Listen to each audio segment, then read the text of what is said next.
Magandang araw po sa inyong lahat and welcome na naman to another episode of Immigration at Iba Pa. Ako po si Jean Aguilar and of course, kasama natin ang ating favorite Filipino-Canadian lawyer, si Attorney Jake. Good afternoon, Attorney Jake Aguilar. Magandang hapon, Jean. Magandang hapon po sa lahat. Okay, so ngayon meron naman tayong exciting episode about immigration. So we will be discussing about family sponsorship, the complications, and how to go about it.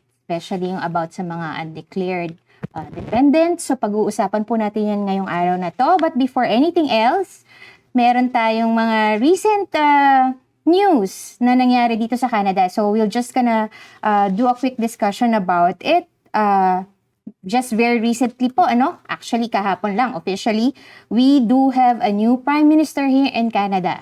So, gusto lang nating mabigyan ng konting information updates ang ating mga kababayan. Ano na po ba ang magiging bagong immigration updates with regards to having a new Prime Minister? So, Attorney Jake, maybe you can give us a brief overview kung anong mangyayari ngayon sa Canada and the immigration. Yes po. So, yun nga po, nanalo po ang Liberal Party doon sa federal election po, Ibig sabihin po magpapatuloy ang Liberal Party na mamumuno sa Canada. And ano pong ibig sabihin nga niyan para sa immigration dito sa Canada?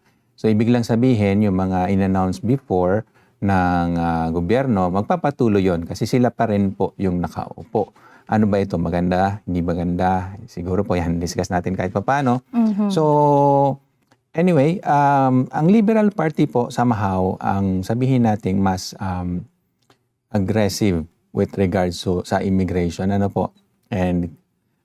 somehow nga yun din ang naging problem supposedly at naging malaking issue yan sa election, and isa sa mga dahilan kung bakit yung popularity rating din ng Liberal Party bumaba over the past few months. Ngayon lang somehow nakabawi dahil naman sa isa pang issue na medyo iba naman, yung tariff ni Trump. So yung tariff ni Trump nagpataas ng sabihin nating popularity ng Liberal Party, and it was enough para manalo nga po sila ulit. And kung wala yon, malamang yung conservative po yung nanalo. But again, balik tayo dun sa issue ng immigration. Yeah. Yun lang po. Traditionally, I would say, yung Liberal Party mas sila, pro-immigration. Right.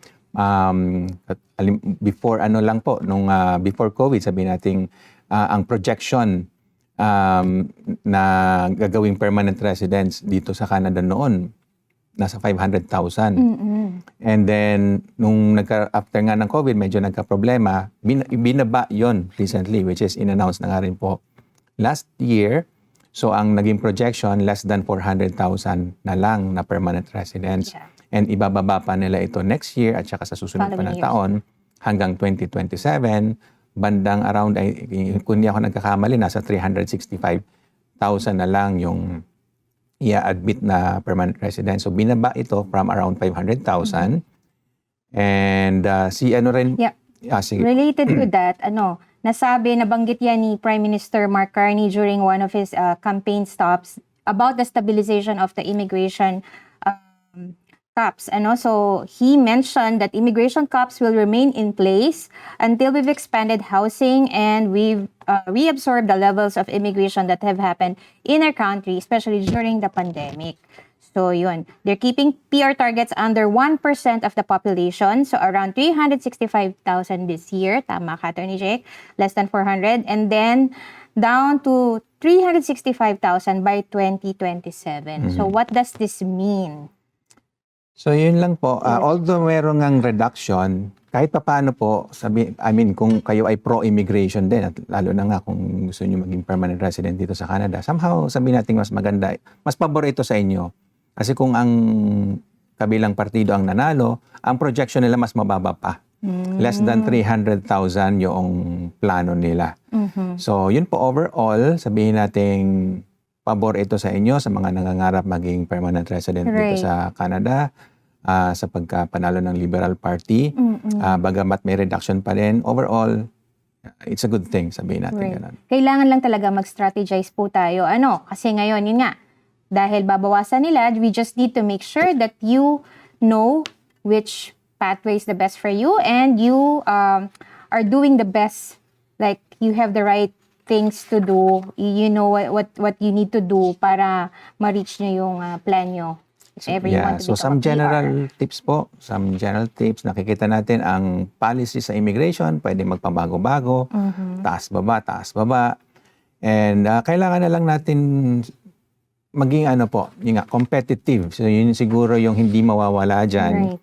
Yung process, competitive pa rin. It doesn't really matter kung sino yung nakaupo sa gobyerno, competitive pa rin. So yung slots po limited. Minsan nga tinataas nila, minsan. Pero the thing is, limited siya. So, kailangan nating maging ready doon sa ganong sistema. Kaya, halimbawa, express entry, kailangan natin pataasin yung points natin nga po. Kung hindi naman tayo pa pwede doon, hanap tayo ng ibang way. Andyan nga po yung provincial nominations, at ngayon may mga rural community na, at may mga francophone programs din po. Yan, lagi natin nababanggit. Mamaya babanggitin ulit natin yan. Mga sponsorships. But anyway, yun po muna yung updates na pwede namin i-share sa inyo sa ngayon. And ang main topic po natin, mamaya discuss natin more about spousal or sponsorship in general. Yung mga complicated Yeah. So just matters. to add on what Attorney Jake has said, it's no longer about being here, it's about doing it right. So just because you have a work permit, or you're on temporary resident visa, it doesn't mean na safe na po kayo. So, we just need to make sure that you have, which pathway it is that you wanted to really pursue. Yes, Especially now, they would raise French-speaking newcomers outside Quebec to 12% daw by 2029. Right. So, keep it in mind, kailangan mga po natin kababayan. mag-adapt. You need to be adaptable. Dati, okay nga yun. Once na makarating ka sa Canada, whether you're a student or a worker, malaki-laki na yung chance mo maging PR. Dati hindi issue yun, hindi problema yun. Konti lang yung nagkakaroon ng issue later on sa PR. Pero ngayon nga, maraming mga nagbago. Ayan, galing tayo sa COVID. At ngayon naman, panibagong issue globally, yung tariff ni Trump. Global issue yan. So, hindi lang Canada ang involved dyan. So, yun po. Okay. We need to prepare for that. Ayun. So, kailangan lang laging prepare. And actually, during our past episodes, we've also discussed yung mga tips or mga ways how to improve your success rate para maging PR dito sa Canada. Ayun. But for now, of course, ang topic natin is about family sponsorship. The complications and how to go about it sa mga issues nyo na hindi pangkaraniwan.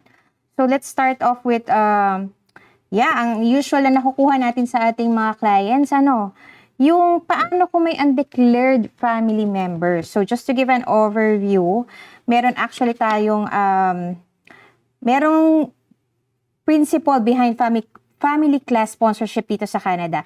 So, bakit nga ba naging priority ng Canada ang family sponsorship, Attorney Jake? Maybe you can give an overview.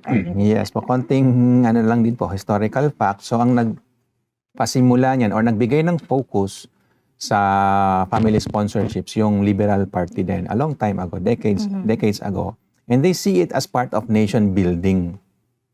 Okay? So, ibig sabihin, kung yung buong pamilya mo, halimbawa, nandito, mas di ba? Mas sabihin nating stable ka, mas less yung chance na umalis ka ng Canada at umuwi ka doon sa Pilipinas kasi na-homesick ka. So, kung nandito na sila, mas mas masaya.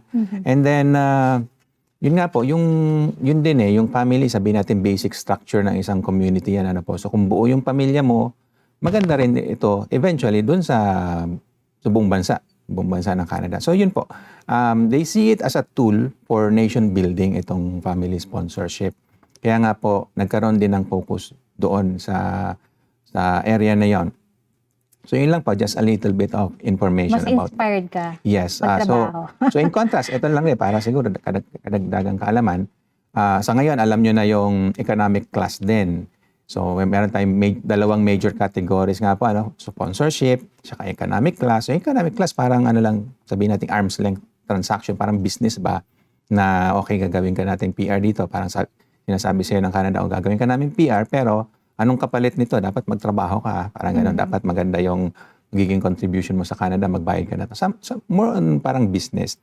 Pero sa family sponsorship, hindi gano'n. Hindi mo nga, yung ini-sponsor mo, hindi naman kailangan may trabaho di ba? Halimbawa, yung asawa mo, sponsor mo, hanapan ba ng trabaho sa hindi naman actually. Dapat na asawa mo siya, pwede siya makarating dito. Mga anak mo, ganun din. Alam naman magtrabaho yung anak mo dito, mag-aaral pa lang sila, di ba? So, anyway, so yun yung focus. Economic class, more on yung ano ba yung kaya mong i-contribute. Sa sponsorship naman, more on nation building nga din. Kasi hindi naman kayo pwede purong trabaho-trabaho na lang o share na lang pinag-uusapan. Somehow, andun din yung pamilya. Okay. Punta tayo dun sa pinaka-common question na nating nakukuha with regards to family sponsorship, Attorney Jake. This is about undeclared family members. So, just to give an overview, sino nga ba itong mga undeclared family members na to? So, common po yan na nangyayari sa ngayon. Based on our experience then, we can share with you at least ano yung mga situation na nangyayari ito. Usually, ang mga hindi na i-declare is yung kasi may anak ka sa unang asawa or dun sa unang partner. And then, may bago ka ng partner. And yung mga anak mo dun sa una, pwedeng hindi mo na nakakausap or nakakausap mo man, ayaw magbigay ng consent nung first partner mo or first spouse mo. So, para mawala yung complication, hindi na lang dinideclare, may mga ganon. Pero actually, lalong lumalaki yung problema, which we will discuss later. Pero, yun yung isang example. Another example, meron kang anak na gusto mong dineclare mo naman yung anak mo. Yung anak mo, sabihin natin na adult na siya pero below 22 years old. So as we all know, hanggang 22 yung pwede mong, or below 22 yung pwede mong isama na anak na dependent. So, pwede na sila magkaroon ng sarili na lang anak, di ba? So let's say may anak na rin sila and hindi dineclare, hindi sinabi sa'yo.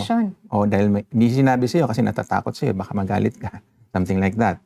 So, hindi na isama yung sabihin nating apo mo na. Oo. Yun yung mga another scenario ng undeclared. So, undeclared, hindi naman din dahil ayaw mong i-declare or what. Hindi lang kasi sinabi sa'yo na yung anak mo pala may anak din. May apo ka na pala. So, nangyayari po yung mga ganyan. Actually, medyo common yung ganon. So, yun po yung mga scenarios ng mga undeclared na dependents. So, what does it mean, Attorney Jake? Paano kung hindi na-declare yon yung batang yon? Anong mangyayari? So, ang implication po niyan, yun nga medyo mabigat. Pag hindi mo na-declare yung dependent mo na supposedly at that time dineclare mo, unang-una, that can be a ground for misrepresentation din. Okay, so as we all know, yung ang ground nun, ang effect nun is pwedeng mabawi kung ano yung binigay na status. Halimbawa, permanent residency, actually pwede pa yung mabawi for misrepresentation nga. That can be a complicated thing. So, if nasa ganun kayong situation, I would ask you to consult na din kasi medyo malalim yung kailangan pag-usapan dyan. Pero another thing is, yung hindi na-declare na dependent, hindi mo na yon pwedeng sponsor later on. Permanently barred? Somewhat. So, somewhat permanent. Pwede pa namang, may paraan pa naman, pero hindi siya madali. Complicated siya. And then, yun nga, pwede natin i-discuss pa in detail. Pero, sabihin na natin, mayroong ban. So, hindi na siya kasi considered as a family member mo. So, pag hindi mo dineclare, parang hindi mo na siya pwedeng sponsor as a family member. Okay? Ibig ba sabihin nun, hindi na siya pwedeng maging PR habang buhay? Hindi naman din. Pwede pa rin siya maging PR, kaya lang, not through sponsorship. Another program siguro. Halimbawa, punta siya dito eventually, maging international student siya or worker, and then maging PR siya on their own, pwede yon. Hindi lang yung through sponsorship. Hindi siya pwedeng sponsor na bilang family member. Kasi parang, nung una sabi mo, hindi mo siya family member. Ngayon sasabihin mo, family member mo siya. Ano ba talaga? So, yun nga. So, yun yung effect nun. So, yun yung medyo, sabihin natin, medyo harsh na effect noong hindi pag-declare. Hindi mo siya ma-sponsor later on. Okay. So, related to that, meron daw tayong na IRCC listed out a public policy for sponsorship of previously undeclared family members. So, under this policy, pwede pa rin bang sponsor undeclared spouse or child? Basta ma-meet nila yung specific criteria. And this was extended just so everyone knows, until September 2026. So ano ba yung mga criteria para ma-qualify dito sa public policy na to? So, simula po ng 2019, nagkaroon nga po ng public policy na yan nga, nagkaroon ng exemption. So, yung ibang mga hindi na-declare, somehow binigyan ng chance na, o yan, kahit hindi mo na-declare, pwede mo pa rin siyang sponsor. Pero, yun nga, may mga criteria din. Isang ano lang yung masasabi ko, yung isang main criteria na hindi dapat kayo naging permanent resident through yung economic class. Kung sponsorship, pwede. Ayan. Banggit na naman natin yung sponsorship at saka economic class. Ano? So yung mga example na economic class, yung express entry, provincial nominee, even yung sa mga caregiver programs, economic class yon. So again, to differentiate, somehow yung economic class, ginawa kang PR dahil na-meet mo yung certain criteria ng government na somehow napatunayan mo na kaya mong mag-ambag economically sa Canada. So kung yun yung naging pathway nyo para kayo ay naging permanent resident at hindi nyo dineclare yung yung dependent nyo, hindi pa rin pwede. Ibig sabihin, hindi sila pasok dun sa public policy na yon.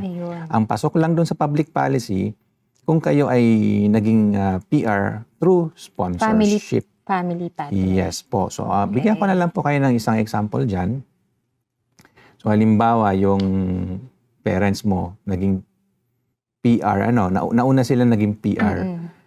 And then, hindi ka muna sinama. Ano ka muna? Sabihin natin, non-accompanying ang tawag doon. So, kasama ka naman doon sa application, pero sabi sa application, hindi ka muna sasama. So, naiwan ka muna. And then, later on, ini-sponsor ka. Naging PR ka through sponsorship. Pero yung sponsorship na yon, for some reason, hindi mo na isama yung anak mo. Hindi mo dineclare. Yun nga. Kaya, kung meron dyan mga nanonood na gustong magtanong or may gustong i-clarify, tanong nyo na po ngayon. Pero ang masasabi ko niyan kasi, maling-mali yung hindi pag-declare. Yung halimbawa, ayaw nyo ma-delay yung application nyo. Naririnig ko yan minsan na hindi parati yung binibigay para walang problema. Hindi na, huwag na muna natin i-declare. Total, later on, ayusin na lang.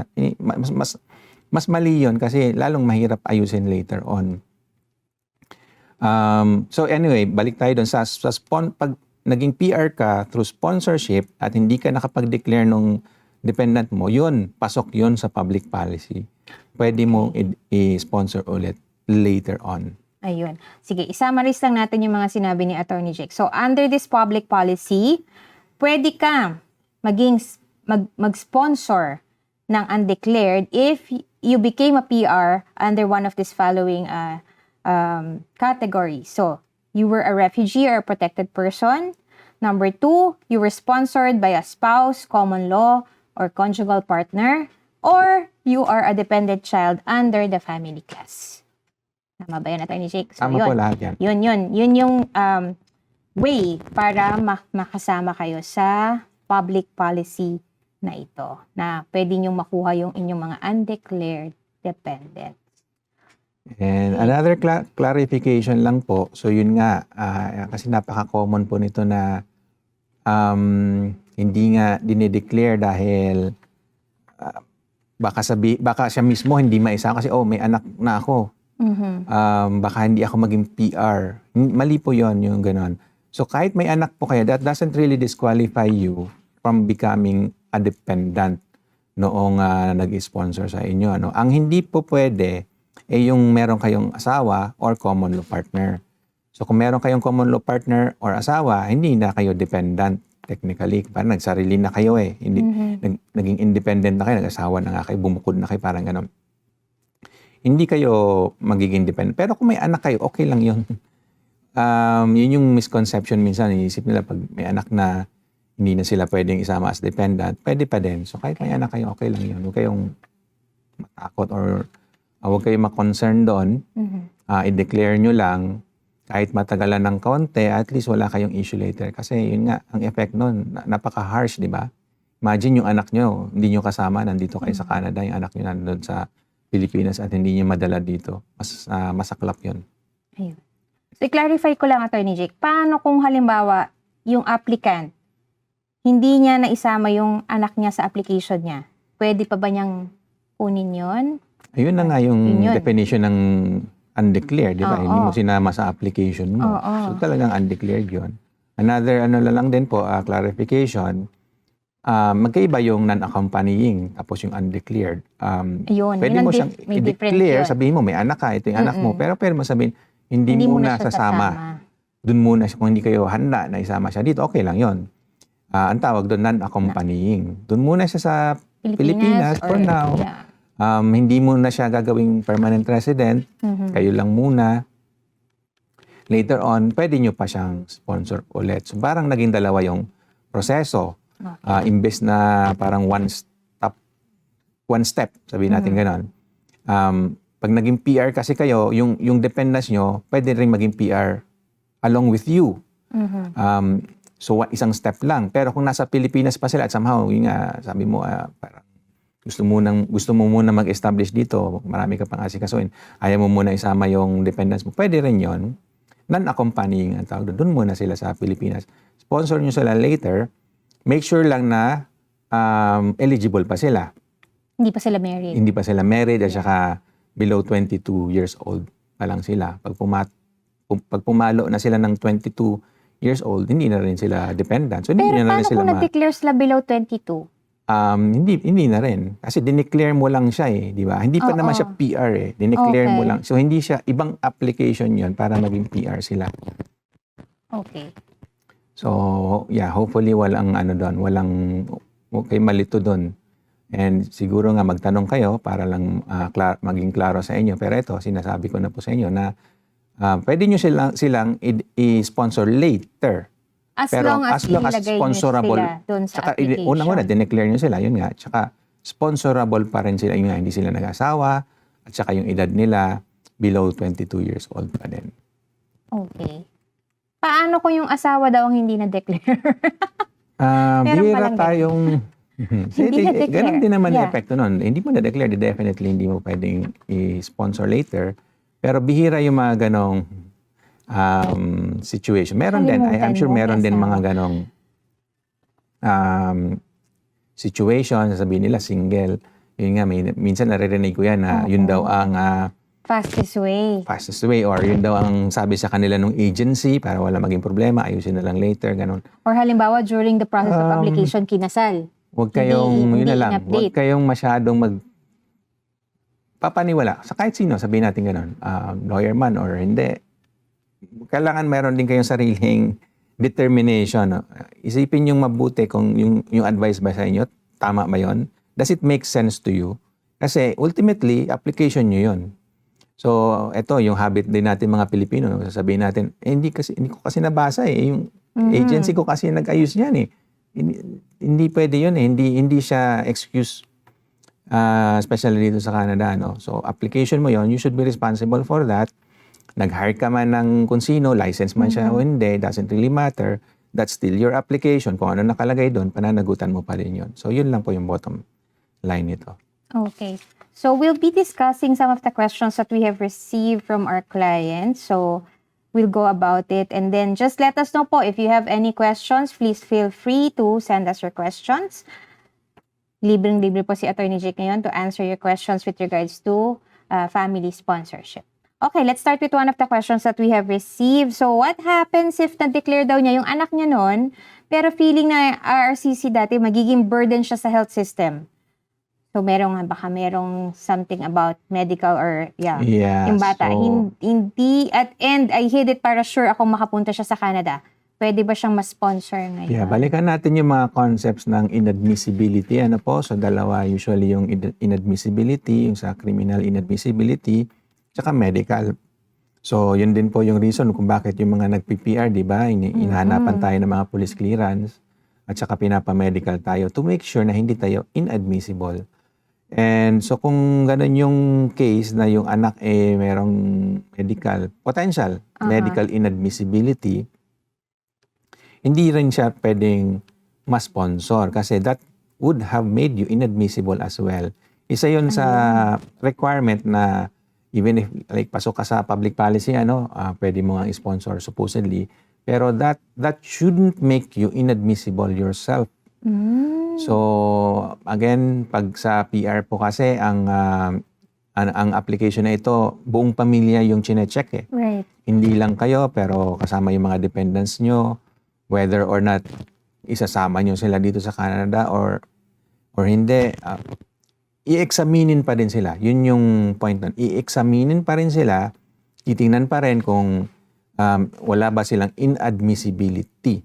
So kung yun nga, kung meron silang inadmissibility, yung buong pamilya Hindi pwede. hindi magiging PR. Oh, wow. So in that Okay. case, pati nga kayo, unfortunately, pwedeng madamay. Mhm. Pero may mga paraan pa din naman yan. So especially sa mga medical inadmissibility, minsan nagagawan pa din ng paraan para i-explain sa gobyerno na hindi naman siya gagastusan ng gobyerno ba? Kasi yun yung concern ng government dito sa mga medical inadmissibility, na baka naman yung gobyerno na lang ang gagastos para sa health condition niya, sa medical condition niya. So kung ma-explain nyo na hindi naman ganun yung mangyayari, somehow baka pwede kayo mapagbigyan. So case-to-case basis po.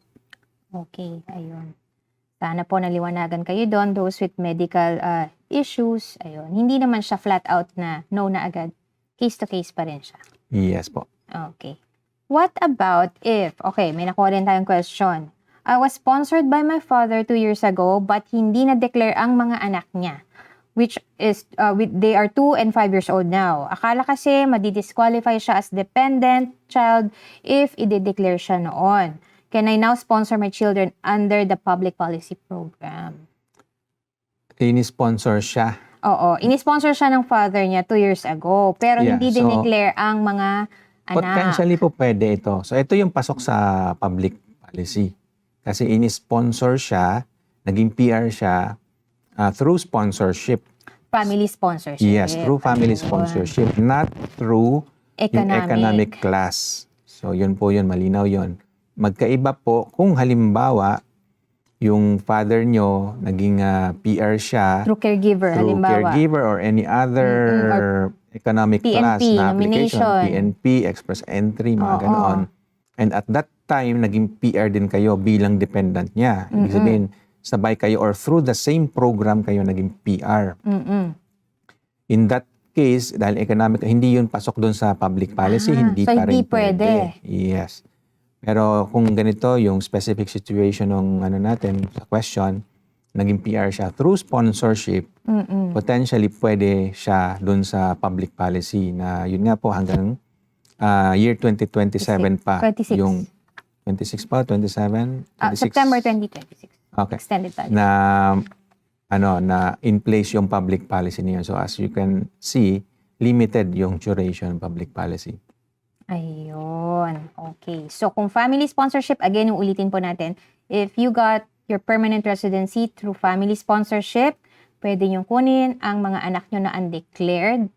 But, if you became a PR through economic ways, PR pathways such as caregiver yung parents nyo, or through PNP, through express entry, then, hindi po pasok ang inyong mga undeclared dependents under this public policy.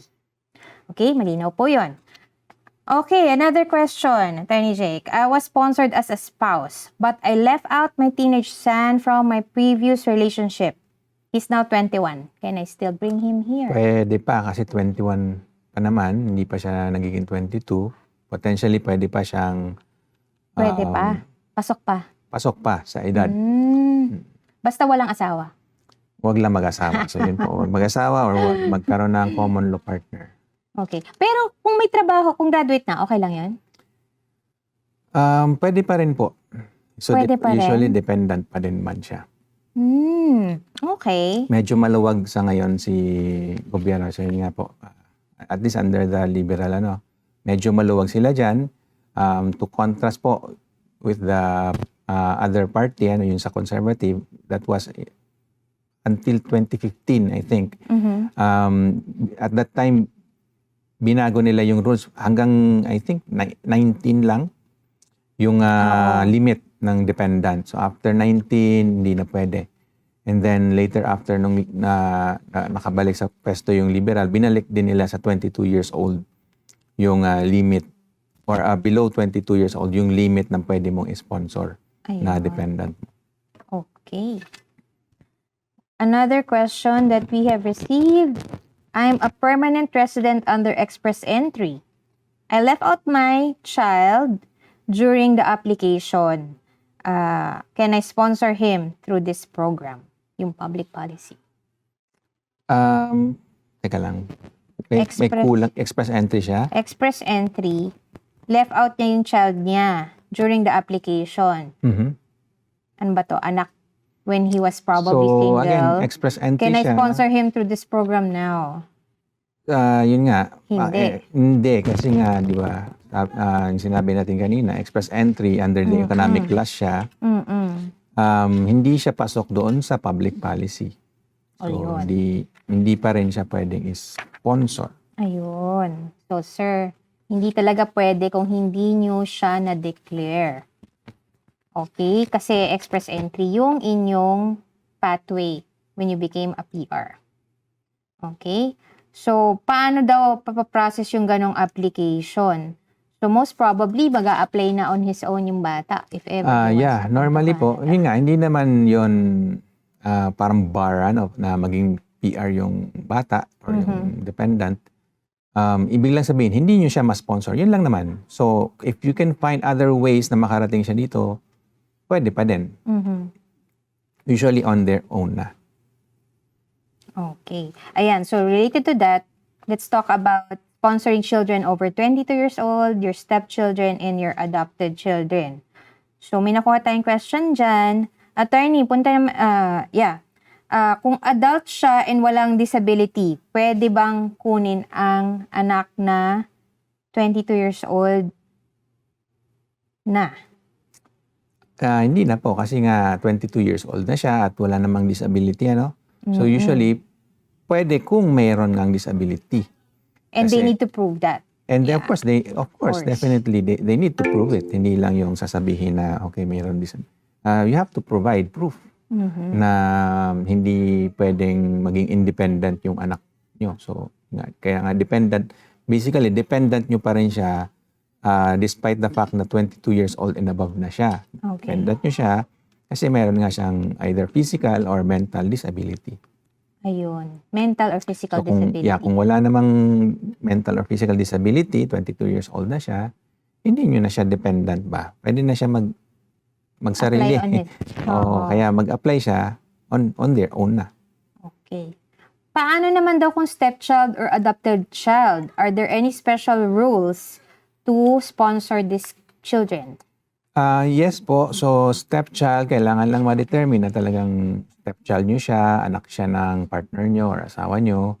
Pag sa adopted child naman, may legal process po yon. So, dapat dumaan kayo sa adoption proceedings and make sure lang po na nagawa nyo yung tamang proseso kasi kung kahit na, let's say, ma-adapt nyo nga siya pero hindi siya dumaan doon sa talagang tamang proseso, hindi siya sponsor. Kumbaga, for immigration purposes, hindi nyo pa rin siya anak. Ayun. So, medyo mahigpit po kasi yan, yung rules yan dito. So, I would suggest na magpa-consult kayo. Meron dito sa Ontario, for example, merong agency na in charge sa mga ganyang klaseng situation. Mga Adoption. international adoption, in particular, international adoption. So, kung yung i-adapt nyo, let's say, nandun sa Pilipinas, hindi enough na dumaan kayo sa proseso dun sa Pilipinas. So, meron coordination yan with an agency dito sa Canada. Ayun. So, yun po. Sana nakatulong yun dun sa mga parents na merong adopted children. So, make sure po tamang proseso yung inyong dadaanan bago nyo makuha ang inyong mga adopted children. Okay. Paano naman daw kung hindi cooperative and ang biological parent ng bata? Lalo na sa pagsasign ng non-declaration. Yan. Marami tayong nakukuhang ganyang tanong. So, paano daw ang gagawin, attorney? Anong steps or ano bang effect nito sa application? Napaka-common din po niya. Napakadami nating natatanggap na mga ganyang klaseng tanong. But anyway, required po talaga kasi yung consent. Um, ano po kasi yan prevention din sa child trafficking basically. Human trafficking, child trafficking.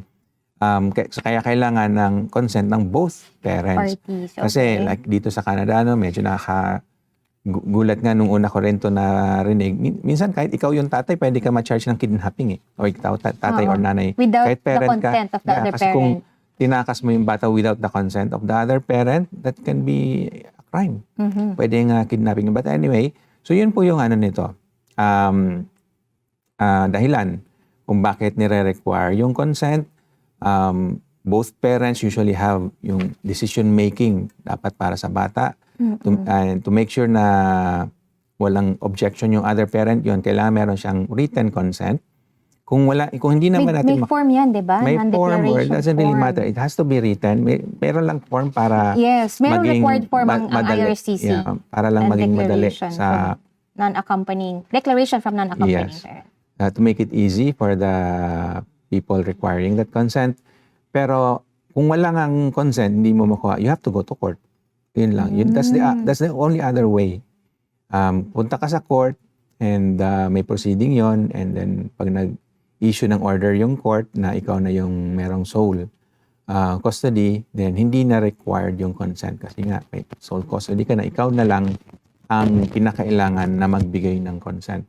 So sa Philippines, sa court sa Philippines yun ina-apply? Sa court sa Philippines kasi nandoon yung bata, pwede rin sana dito, kaya lang kailangan ng jurisdiction na tinatawagan. So yung court dito kailangan magkaroon ng jurisdiction sa bata.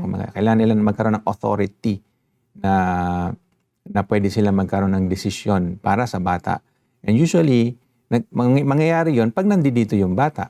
Pag nasa ibang bansa kasi yung bata, yun nga, walang jurisdiction in court, hindi nila i-entertainin yung application or yung proceedings na yon. So usually sa Pilipinas po ang application yan. Ayun, okay.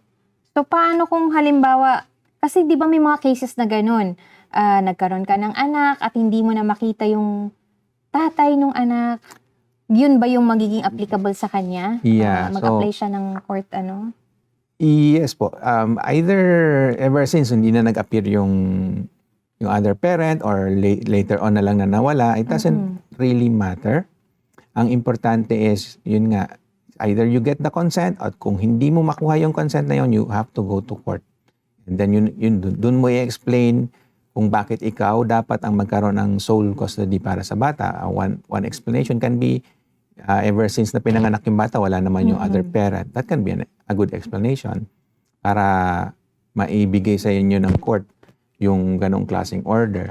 Pero as we all know din, sa Pilipinas, kahit walang simple Correct. So kahit ganun na nga ang situation, bihira ako makarinig na merong order agad, mabilisan lang. In a few weeks or in a few months, may order na agad. I don't know ngayon, baka nagbago na rin ever since nung umalis ako sa Pilipinas nga po. Pero during my time, bihira ako makarinig na mga order na lumalabas like within a year. Mabilis na yon pag lumabas siya within a year. So it takes time. It does takes time. So keep that in mind po, mga nanonood sa atin na pag ganun yung inyong situation, might take time to get the court decision for you to be the sole custody of your child. So yung iba, meron pa bang ibang ways how to get that sponsorship? Paano kung matagal attorney, pwede bang statutory declaration? Or is there any other way? Pero you can try yung mga ganang statutory declaration, affidavits, somehow evidence pa rin naman kasi siya.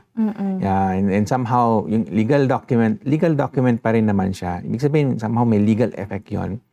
Ang kaibahan lang nun, yung affidavit, statutory, sinumpaan mo yun nag-ano ka doon, humarap ka sa notary public, and yung notary public, yun ang yun yung power niya na pwedeng magpa-swear ng oath ba. So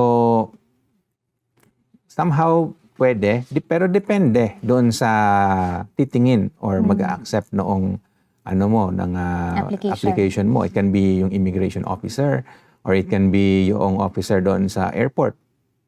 Bago pa alisin yung bata or doon sa passporting pa lang sa DFA for example, bibigyan ba ng passport yung bata kahit walang consent yung other parent? So, depende. Sila ang magde-decide doon kasi sila yung authority eh. So, sometimes they accept. Pero bihira, yung mga ganyang klaseng documents kasi nga, pwede ka naman magsabi ng kahit ano doon eh, sumumpa ka lang eh. So, possible na hindi pa rin maniwala sa inyo yung officer, Okay. Mas maniniwala sila kung dumaan sa korte. Kasi at Okay. least merong judge na desisyon para doon. Ayun. Sana po naliwanagan kayo doon sa mga may concerns na ganyan. Okay, so now let's move to financial requirements daw for sponsorship. Ayan, marami din tayong mga nakukuhang questions regarding this matter. Financial requirements. Kailan po ba hindi pwedeng mag-sponsor dahil sa financial issues? Halimbawa, bankrupt, or meron siyang mga debts na medyo malaki. Bihira naman din yung may mga ganyang issue yun. Nabanggit mo nga kung bankrupt siya at hindi pa siya discharge, yun na lang. So hindi pa siya nadi-discharge and bankrupt siya, hindi siya pa pwede mag-sponsor kasi pag nag-sponsor ka, supposedly, ikaw nga ang responsible dun sa taong dinala mo dito sa Canada. You should be responsible for them. And then yun nga yung concept ng sponsor, kaya sponsor di ba? Pag Right. sinabi sponsor, somehow maglalabas ka ng pera, di ba? Hindi na sponsor. So, but basic lang naman, supposedly kung ang ini-sponsor mo, asawa mo or mga anak mo, kailangan mo lang mapatunay na kaya mo silang buhayin dito, meron silang pabahay, damit, pagkain, yun lang naman, the very basics, wala ngang set amount yun eh. And usually, pag may trabaho ka at may ka naman, natutuluyan, that should be enough. Pero yan, kung bankrupt ka, ibig sabihin, wala ka talagang Wala kang pambayad. bayad. Bankrupt, zero. Mas marami pa yung utang mo, ibig sabihin, kaysa doon sa kung ano yung meron ka. Yun yung definition ng bankrupt, di ba? Okay. So, parang it doesn't make sense na magdala ka pa dito ng ibang tao at sabihin mo, ikaw ang sagot sa kanila. Yung sarili mo nga, hindi mo, parang wala kang means kung tutuusin na supportahin yung sarili mo, kaya ka nga naging bankrupt. So, yun yung mga situations na hindi ka pwedeng mag-sponsor or kung meron kang mga immigration loans or debts na hindi mo pa nababayaran or dating Unpaid child support, would that unpaid affect? child support, ganun din. So, yung dapat mo unahin eh. So, kung meron kang ganung klaseng obligation na meron kang anak, especially dito sa Canada, tapos meron kang Mahigpit child sila support, dyan, mahigpit sila dyan, bata yun eh. So, kailangan ng bata yung suporta mo financially. So, kung hindi mo yon magawa, tapos magdadala ka pa ng ibang tao dito sa Canada, sasabihin mo, ikaw, unahin mo muna yung sa anak mo, di ba?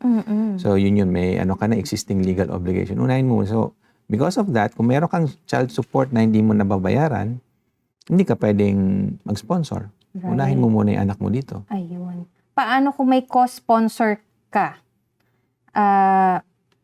Co-sponsor ka before ng isang kamag-anak and hindi pa tapos yung obligations. Would it affect your own family sponsorship application?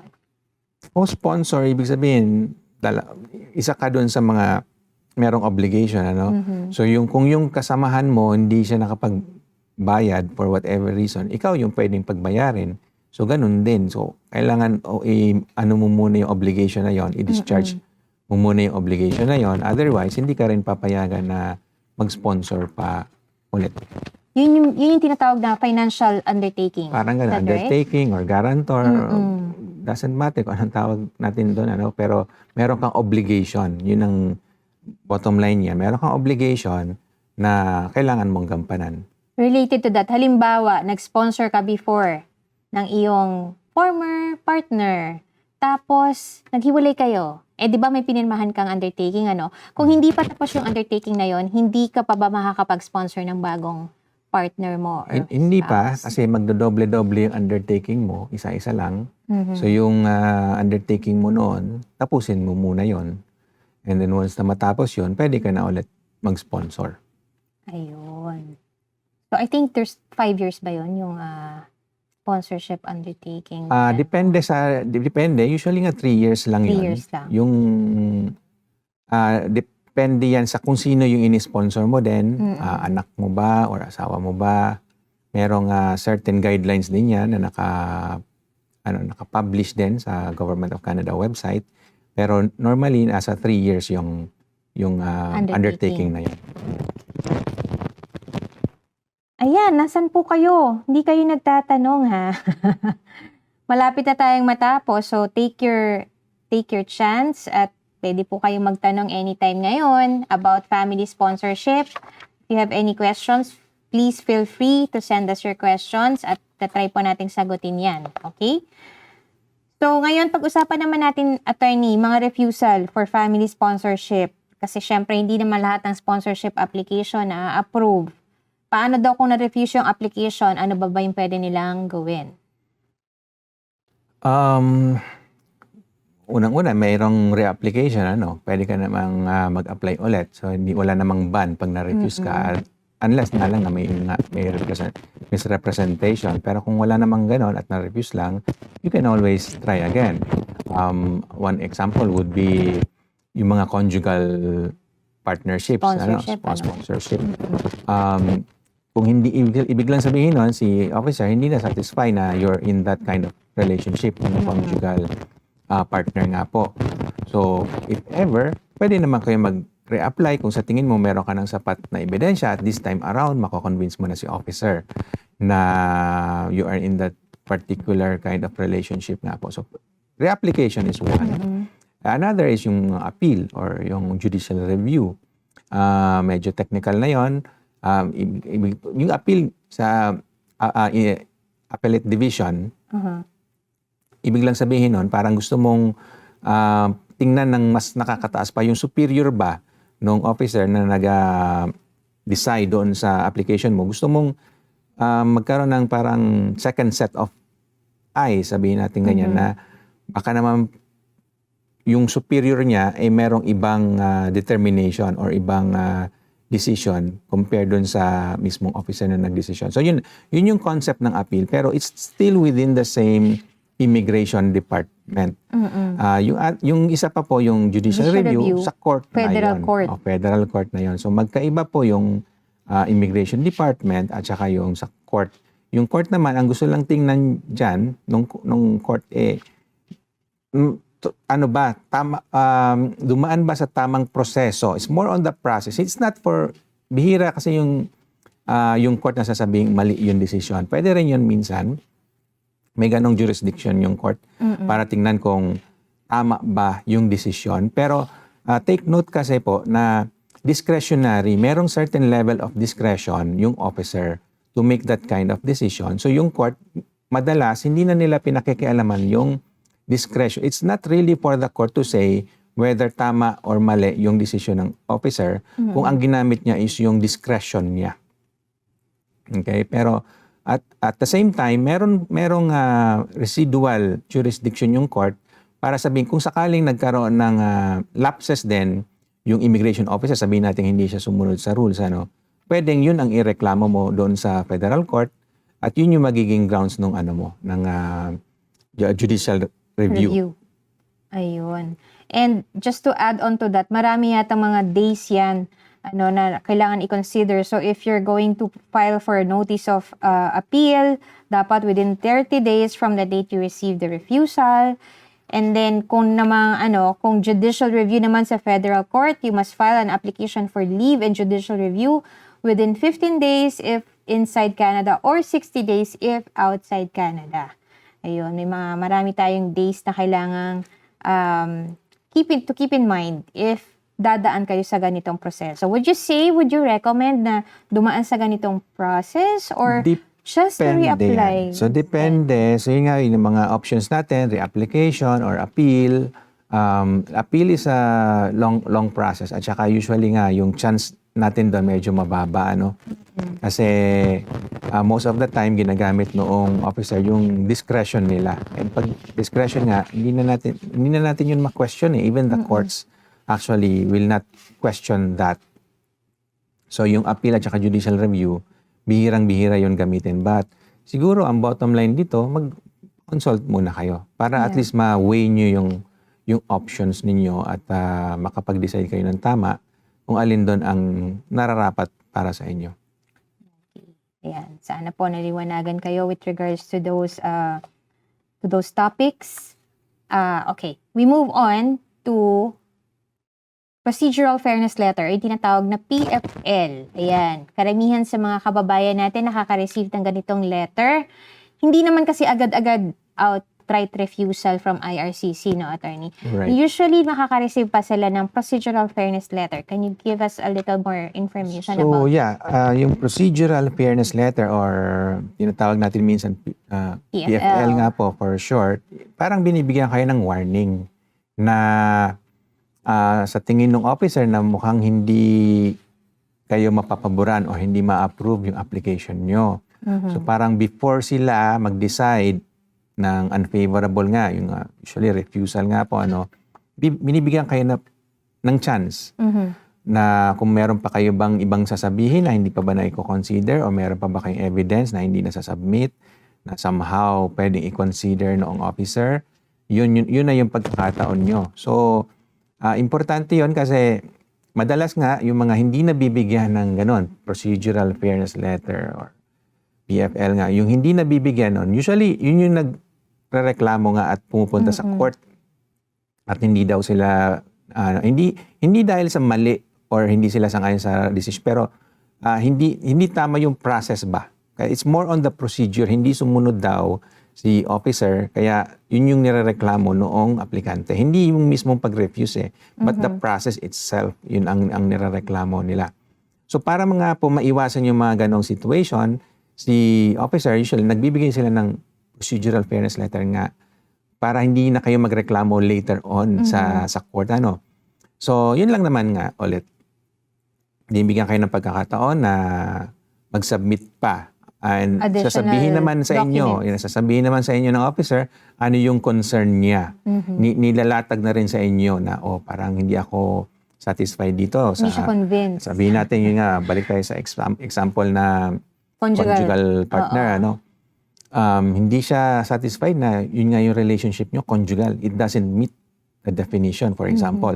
Kasi pag sinabi mong conjugal, may impediment may impediment to marry or may impediment na maging common law kayo, sabihin na natin hindi na-satisfy si officer na meron nga bang impediment. So, let's say, pwede naman pala kayo magsama, pero ayaw nyo for some reason. So, walang impediment, parang ganon. So, kung may ganong concern si officer, sasabihin niya yun sa inyo, at kayo naman, kung meron kayong gustong idagdag doon sa application nyo, pwede nyo i-explain doon, yun na nga yung pagkakasabihin nyo, actually, may impediment talaga kasi ganito. So, yun. So, it's your chance to clear the matter for the officer and malamang sa hindi, pag na-explain nyo ng maayos at nabigyan nyo ng tamang supporting documents, pwede naman magbago pa ang isip ni officer. Pwede pa rin ma-approve. So, yun po ang kagandahan ng sistema natin kahit papaano.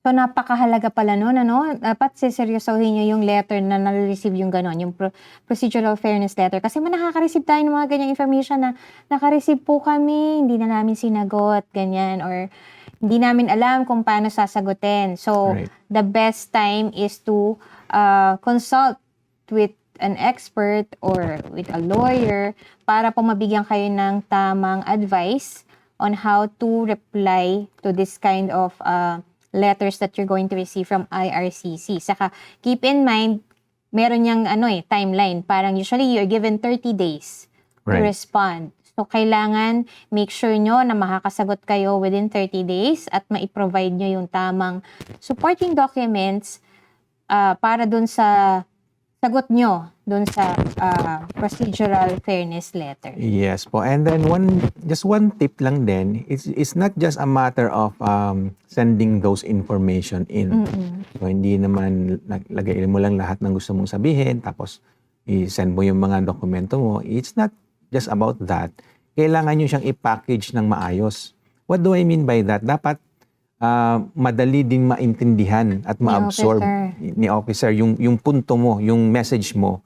Dapat madali niyang ma-absorb kasi imagine na napakarami din niyang kailangan basahin, reviewin. So wala rin siyang masyadong time para, let's say naglagay kayo doon ng nobela pagkahaba-haba. hindi yung message mo pwedeng ma-dilute ba, sabihin natin ganon. So sometimes it's not just a matter of sending in those information. Kaya kailangan nakapackage siya ng maayos, hindi yan pahabaan. So kahit nga maikli, basta na sabi mo ng maayos yung gusto mo sabihin at na-send mo naman yung mga dokumento mo, mga supporting documents mo, minsan mas maganda pa nga yung ganon para mas klaro, hindi na nahirapan si officer, konting basa niya lang, kahit sabihin natin 1 page, 2 pages na explanation at na kita na agad ni officer yung punto mo, that would be enough. Ayun. So, it's not a matter of how long the explanation is. But, yung clarity, kung ano yung nakalagay doon sa inyong sagot at kung ano yung mga supporting documents nyo. Yun yung importante. Okay? So, ayan, we're at the end of our program. Kung meron po kayong any questions with regards to your family sponsorship, you can always reach out to us. Andyan po yung information namin sa ibaba, JCA Law. And reach out to us para po sa mga inyong katanungan na hindi nyo natanong today. So, mag-usap-usap po tayo ulit next week. And watch out for us. So, we're going to have another episode of Immigration at iba pa. Again, thank you very much po. Maraming salamat po. Hope to see you soon.